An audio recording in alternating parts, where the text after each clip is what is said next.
காடுதனில் வேங்கை மரமாகி நின்றாய் காணவர்கள் கண்டுன்னை கடுவேகத்தால் சாடிடவே மனதில் எண்ணி பரிசகத்தி தான் எடுத்தார் தவிடுபொடியாக்கவென்று கூடியே குரவரெல்லாம் நிமித்தங்கண்டு குமரவேல் என்றெண்ணி குலைந்திட்டார்கள்.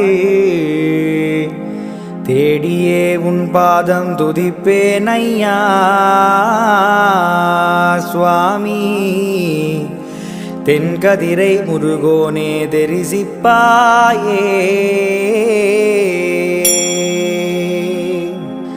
கிட்டாத பொருள் அதனைப் போல் என்னாலும் கீர்த்தியுடனே இந்த புவியில் யானும் எட்டி எட்டியே உன்னை பார்க்கும்போது ஏமாற்றி என்னை விட்டு ஏகலாமோ? சட்டமுடன் தோகை மயில் மீதில் ஏறி சடாச்சரமாயன் முன்னே தோற்ற வேணும். திட்டமுடன் உன் பாதம் துதிப்பேன் ஐயா